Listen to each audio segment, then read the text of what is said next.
Stamford university route to DUCSU অনুষ্ঠানে আপনাদের সবাইকে স্বাগত জানাচ্ছি। আমি ফখরুল ইসলাম। আমরা প্রতিদিনই এই ঢাকা বিশ্ববিদ্যালয়ের যে ডাকসু নির্বাচন, সেই ডাকসু নির্বাচনের প্রার্থীদেরকে আমরা ধারে ধারে যাচ্ছি এবং প্রার্থীদের সঙ্গে কথা বলছি। তারা যারা ভোটার রয়েছে তাদেরকে তারা আসলে কী কমিটমেন্ট দিচ্ছেন। আমরা আজ কথা বলবো ঐক্যবদ্ধ শিক্ষার্থী জোটের ভোট কেন্দ্রীয় যে প্যানেল রয়েছে ডাকসুর, সেই প্যানেলের সদস্য প্রার্থী হয়েছেন বেলাল হোসেন অপু। আপনাকে স্বাগত জানাচ্ছি যুগান্তরে। ধন্যবাদ যুগান্তরকে। আমরা তার কাছে জানবো প্রথমে যে বেলাল হোসেন নুরি, আপনি সাধারণ সদস্য হিসেবে দাঁড়িয়েছেন, নির্বাচন করছেন। এই পদে তো আরও অসংখ্য সাধারণ সদস্য হিসেবে নির্বাচনে দাঁড়িয়েছে। তো আপনি কেন মনে করছেন আপনি আপনার জয়ী হওয়ার সম্ভাবনা আছে, অথবা আপনি কি আসলে মনে করছেন আপনি জয়ী হতে পারবেন?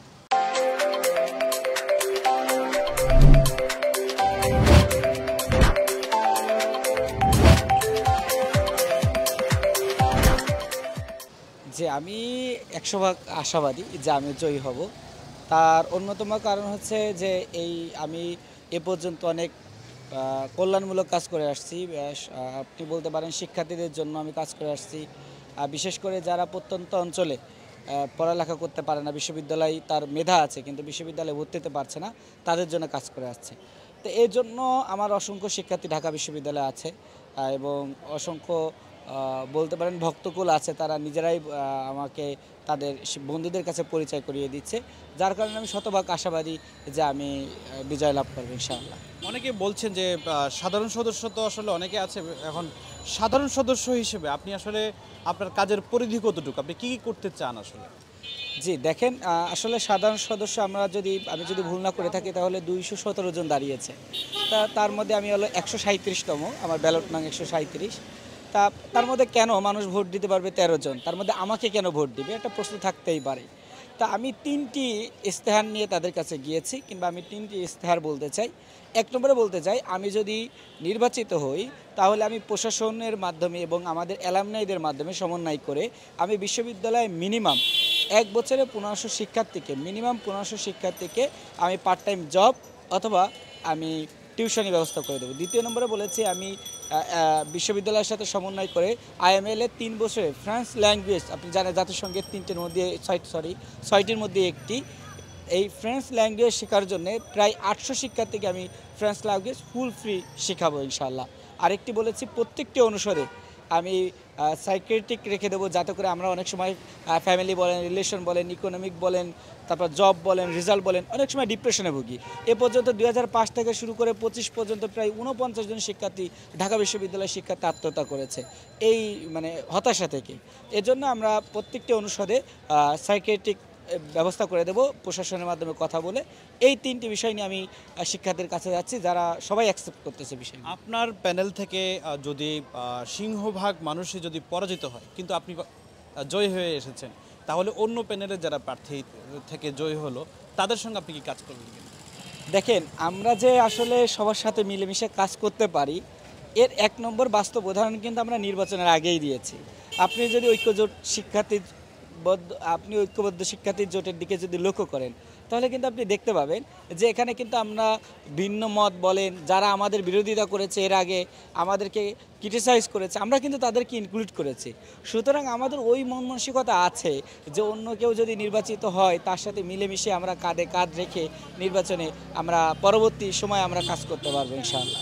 নির্বাচনে আপনারা ভোটারদের কাছে যাচ্ছেন, এই ভোটারদের কাছে যাওয়ার পরে আপনাদের অভিজ্ঞতাটা কেমন হচ্ছে?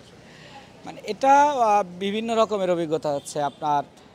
তারা অনেক প্রশ্ন জানতে চাচ্ছে, তারা বলছে যে আমরা কেন তাকে ভোট দিব। বিশেষ করে তারা আমাদের ইশতেহারগুলো শুনতে যাচ্ছে।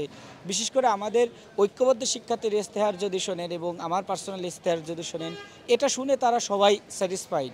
আর আমরা যখন ইশতেহারগুলো নিয়েছি, আমরা কিন্তু প্রত্যেকটা অনুষদ বলেন, প্রত্যেকটা হল বলেন, ডিপার্টমেন্ট বলেন, শিক্ষার্থী বলেন, প্রত্যেকের সাথে বসে বসে তাদের প্রবলেমগুলো শোনার পরেই কিন্তু আমরা আমাদের ইশতেহারগুলো নির্দিষ্ট করেছি, প্রবলেমগুলো জাস্টিফাই করেছি। তো সেই ক্ষেত্রে আমাদের প্রত্যেকটা ইশতেহার কিন্তু শিক্ষার্থী বান্ধব, সুতরাং তারা এটাকে অ্যাকসেপ্ট করছে এবং তারা আমাদেরকে অভিবাদন জানাচ্ছে। নির্বাচন নিয়ে কোনো শঙ্কা আছে কিনা আপনার মধ্যে? কি হবে না এই ধরনের শঙ্কা আছে কিনা? না, এই ধরনের আসলে সংখ্যা এখন আপাতত হবে কি হবে না অত দূর আমরা যেতে চাচ্ছি না, কিংবা ও বিষয়ে কথা বলছি না। শুধু আমরা যেটা বলতে চাই যে প্রশাসনকে এখনো পর্যন্ত আমরা দেখতে পাচ্ছি না যে তারা আসলে মানে নির্দলীয় যেটা বলেন তারা, এটাকে আপনি যদি বলেন যে তারা এখনও যে কোনো দলের পক্ষে টানছে না এবং তারা মানে কি বলেন ওকে পক্ষপাতিত্বমূলক আচরণ করছে না, এটা কিন্তু এখন আমরা দেখতে পাচ্ছি না। আমরা প্রত্যেকটা মানে দেখতে পাচ্ছি যে নির্দিষ্ট একটি দলকে কেন্দ্র করে তারা প্রতিনিয়ত তাদের নোটিশ বলেন, তাদের সতর্কবার্তা বলেন, তাদের নির্দেশনা বলেন, সব কিছুই কিন্তু তারা করছে। সুতরাং একটা সংখ্যার জায়গা থেকেই যায়, এটাকে একেবারে উড়িয়ে দেওয়ার মতন নাই।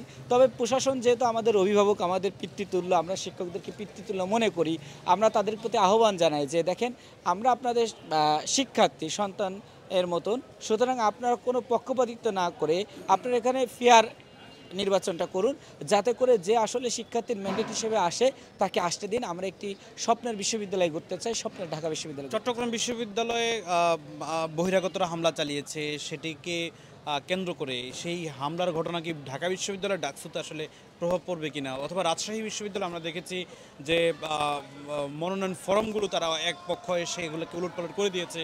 মানে এই যে সার্বিক অন্যান্য বিশ্ববিদ্যালয় যে কেন্দ্র করে ছাত্র সংসদ নির্বাচনের গোলযোগ তৈরি হতে যাচ্ছে এরকম একটা পরিস্থিতি, সেই পরিস্থিতি কি ডাকসুতে প্রভাব পড়বে কিনা? দেখেন, এটা হলো মানে কিছু পক্ষ চাচ্ছে যে তারা ঢাকা বিশ্ববিদ্যালয় অথবা ডাকসুকে কেন্দ্র করে গণ্ডগোল সৃষ্টি করবে, এমন পরিবেশ কিন্তু চারিপাশে আমরা দেখতে পাচ্ছি ইতিমধ্যে। তা মানে কেউ যদি এমন চিন্তাধারা করে যে না আমরা ঢাকা বিশ্ববিদ্যালয় ডাকসুতে এমন গোলযোগ সৃষ্টি করব, আমি মনে করি তাদের এই স্বপ্নই থেকে যাবে। এটা আসলে কখনো বাস্তবায়ন হবে না। তাদের স্বপ্নই থেকে যাবে। ঢাকা বিশ্ববিদ্যালয়ের প্রত্যেকটি শিক্ষার্থী এটা কখনো ঢাকা বিশ্ববিদ্যালয়ে এটা বাস্তবায়ন হতে দেবে না ইনশাআল্লাহ। আপনাকে অসংখ্য ধন্যবাদ যুগান্তর। যে আপনাকে অসংখ্য ধন্যবাদ। আমরা কথা বলছি ঐক্যবদ্ধ শিক্ষার্থী জোটের সাধারণ সদস্য প্রার্থী বেলাল হোসেন, তার সঙ্গে আমরা কথা বলছি। তিনি তার 3টি ইশতেহারের কথা বলছেন। এই 3টি ইশতেহার নিয়ে মূলত সাধারণ যে ভোটার রয়েছে, অর্থাৎ বিশ্ববিদ্যালয়ের যে সাধারণ শিক্ষার্থী রয়েছে তাদের কাছে যাচ্ছেন এবং ছুটে বেড়াচ্ছেন। আজকের মতো বিদায় নিচ্ছি স্ট্যামফোর্ড ইউনিভার্সিটি বাংলাদেশ নিবেদিত রোড টু ডাকসু অনুষ্ঠান থেকে। আমি ফখরুল, যে যেখানে থাকুন যুগান্তর সঙ্গে থাকুন।